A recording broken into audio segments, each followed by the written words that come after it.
पिता और पुत्र और पवित्र आत्मा के नाम पर आमेन। आज के वचन संत मरकुस का सुसमाचार अध्याय 9 पद संख्या 41 से लेकर 50 तक लिए गए हैं। और आज के वचनों के माध्यम से प्रभु यीशु हमें सिखाते हैं कि ईश्वर की आंखों में छोटे छोटे कार्य भी महत्वपूर्ण हैं।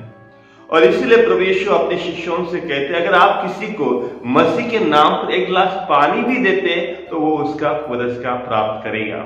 ख्रीस्त में मेरे प्यारे भाई और बहनों, आज के सुसमाचार से प्रभु यीशु हमें सिखाते हैं कि हमें छोटे छोटे कार्य क्यों ना हो, लेकिन ईश्वर के नाम पे करना है। चाहे किसी को हॉस्पिटल मिलने के लिए जाना है, या किसी को रास्ता दिखाना है, या किसी को कुछ मदद करना है, इन सब में प्रभु यीशु हमें आज सिखाते हैं कि वो ईश्वर की आंखों में महत्वपूर्ण है। हमें बड़े बड़े कामों की नहीं, बल्कि छोटे छोटे काम में ईश्वर की सेवा करना है।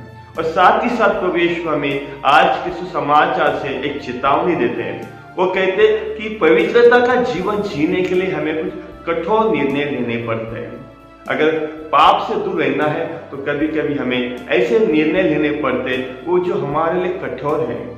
जैसे कि आज के सुसमाचार में प्रभु यीशु कहते हैं कि अगर आप एक हाथ अगर पाप का कारण बनता है तो उसको तोड़ के फेंक दीजिए।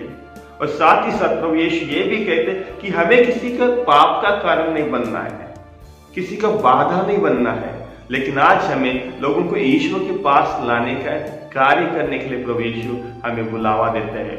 ख्रीस्त में मेरे प्यारे भाई और बहनों, जैसे कि आज के सुसमाचार में प्रभु यीशु ने नमक का उदाहरण दिया है। अगर नमक उसका स्वाद खो दे तो किसी काम का नहीं है। ईश्वर ने हमें ईश्वर के प्रतिरूप में बनाया है। अगर हम वो प्रतिरूप को खो देंगे तो ईश्वर की आंखों में हमारे लिए कोई महत्व नहीं होगा। और इसीलिए हमें उस प्रतिमा को बचा के रखना है, ईश्वर के प्रतिरूप में हमें बना के रखना है। ईश्वर ने हमें ईश्वर के प्रतिरूप में बनाया है, ईश्वर जैसे बनाया है, तो आज हमें ईश्वर के गुणों को आत्मसात करना है, ईश्वर के प्रेम को, ईश्वर के दया को, ईश्वर के क्षमा के राह पे चलने के लिए प्रभु यीशु के वचन आज हमें बुलाते हैं। तो चलिए आज के वचनों के लिए हम ईश्वर को धन्यवाद देते हैं, ईश्वर की स्तुति और महिमा करते हैं। और छोटे छोटे कार्य में क्यों ना हो, आज हमें ईश्वर की सेवा करना है, लोगों की सेवा करना है। और हमारे इस पहचान को हमें बना के रखना है कि हम ईश्वर के प्रतिरूप में बनाए गए हैं, उस स्वाद को बना के रखना है। तो चलिए आज के वचनों के लिए हम ईश्वर को धन्यवाद देते हैं, ईश्वर की स्तुति और महिमा करते हैं।